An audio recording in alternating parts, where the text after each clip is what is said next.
Since it was first introduced back in 1999, the 911 GT3 has been a cult hit for those who like to drive fast both on track and road. This is the 7th generation and updated facelifted version of the 992 GT3, and it's time to check it out.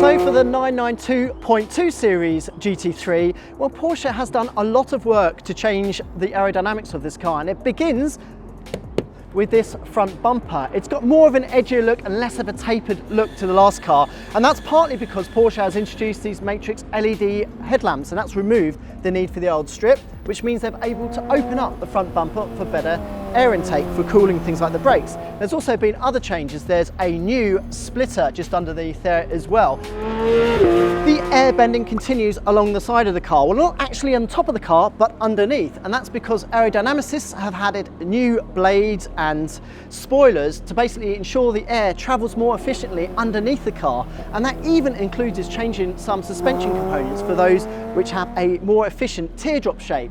There's also improved inlets and outlets and better cooling for the brakes, both front and rear. So at the back of the 992.2, the air bending continues. There's a new rear bumper, a new rear diffuser, and this wing with a swan neck fixings also has these end plates. There's even a new boot lid as well, and it hasn't actually boosted the amount of downforce generated. This still produces around 140 kilos at 200 kilometers per hour.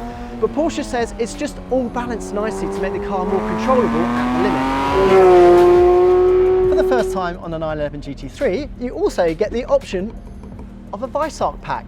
Instead of boosting the aero, this pack is mainly concerned with cutting out weight, and that explains why it introduced things like a carbon fibre roof, a carbon fibre roll cage, and carbon fibre goodies underneath the skin that include a shear panel just underneath the engine, and even carbon fibre suspension components like an anti-roll bar.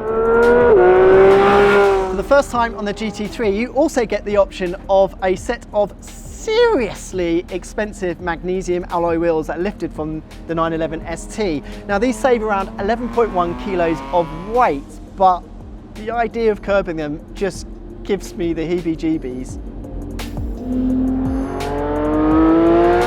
Like every modern 911, if I pop the bonnet, you won't see anything in there, so I won't. So there's been some good things and some very bad things with the 992.2 series GT3. Let's start with the good. This has a hotter cam, so this thing still revs to a stratospheric 9,000 RPM. Now the bad. Emissions have really given this car a right kicking, and that explains why instead of 470 Newton meters of torque, it produces just 450 Newton meters, and that's because there are no fewer than 4 catalytic converters and 2 particulate filters to ensure it passes stringent emission tests.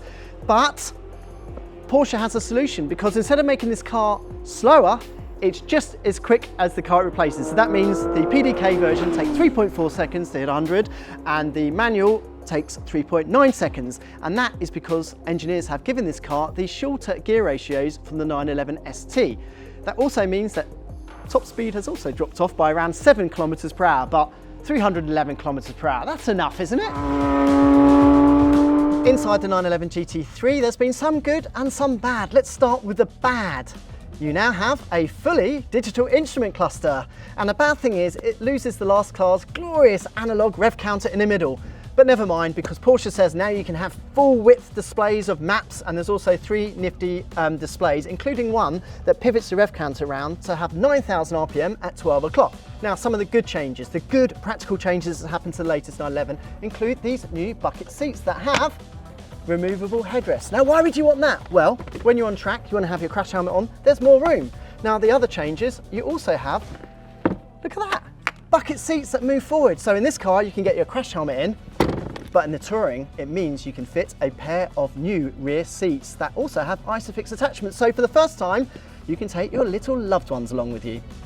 So in Australia, you get the no-cost option of the Club Sport pack that has a half roll cage, but if you spend a whole lot more money and get the Weissach one, you get it made out of this trick carbon fibre, which is very beautiful and very expensive.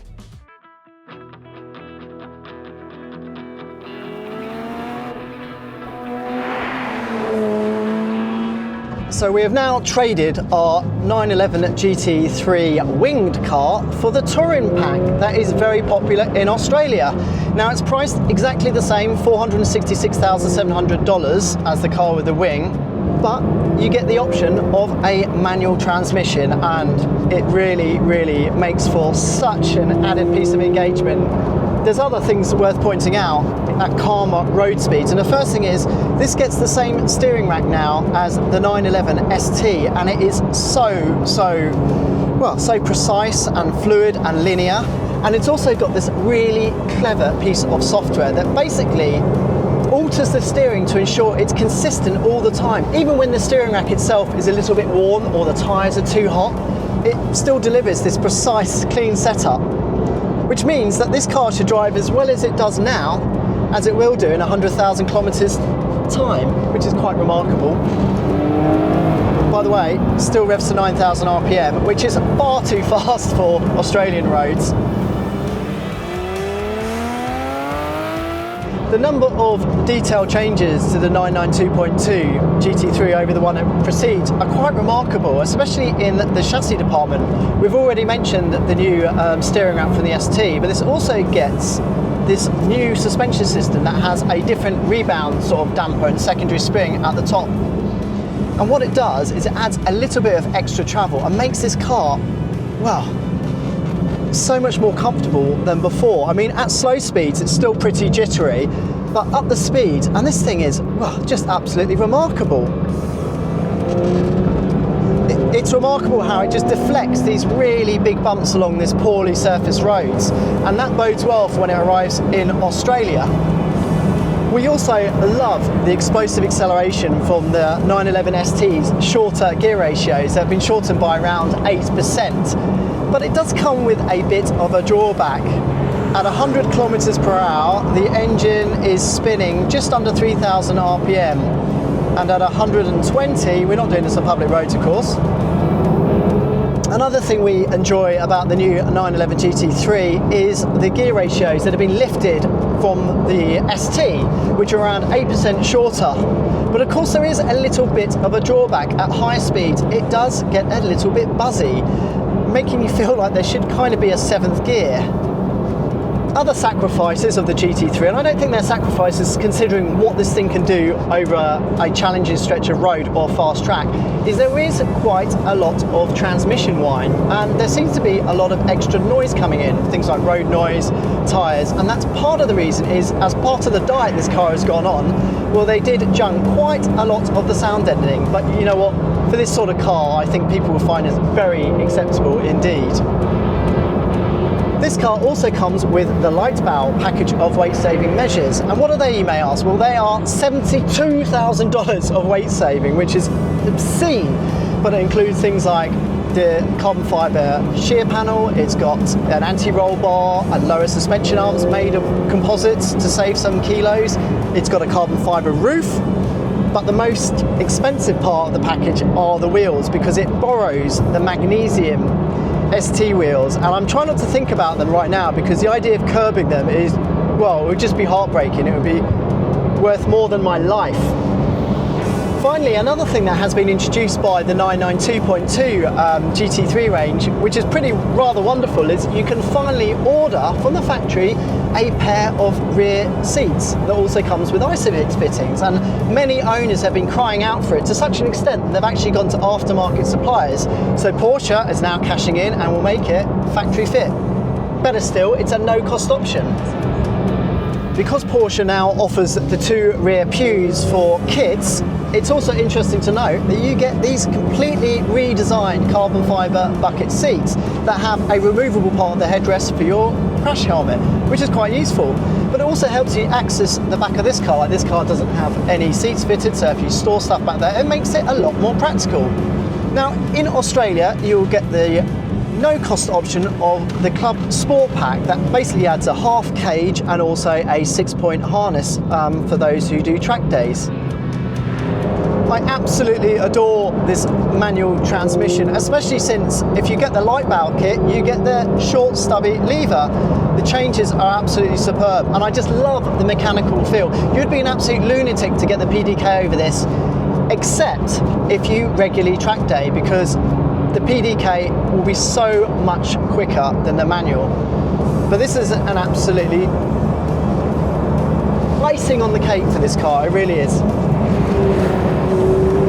If you are in a market for a 911 GT3 and you can get your hands on one, you have to get the manual transmission, because it really is the icing on the dynamic cake, in my opinion at least. That said, if you do go and do a lot of track work, the PDK is so much quicker, more balanced, and you'll never end up blowing the engine up when you accidentally miss shift. Not that that happens very much, because this gearbox is honestly such a joy to use. So overall, the new 911 GT3 is a better, more complete car on the circuit and road. It's easier, more balanced to drive very, very quickly, and it always feels like it's on your side. Now, Porsche has said that it is aiming to make more GT3s than ever before, and to prove it, it has actually introduced both the GT3 and GT3 Touring Pack at exactly the same time, far earlier than it said it would, and that's because it wants this car to remain in build for much longer than ever before.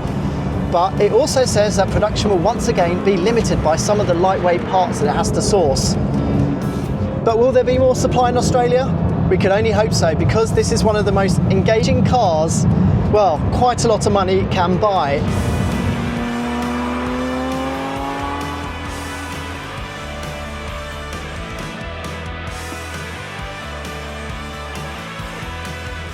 Ever since the 911 GT3 was launched almost 26 years ago, this car has attracted a cultish following, and there is plenty to worship about the latest iteration.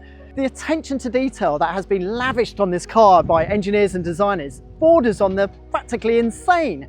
And the fact that this car, despite producing no more power and even less torque, is quicker, better to drive and more balanced on road and track is just commendable. But the best part about the latest car is, remember, even though this costs an outrageous $466,700 plus on roads, that is a significant saving on the $715,000+ it costs for the 911 ST that it basically steals most of its parts from. Bit of a bargain? Not quite, but it is one of the most engaging cars you can buy for both road and track.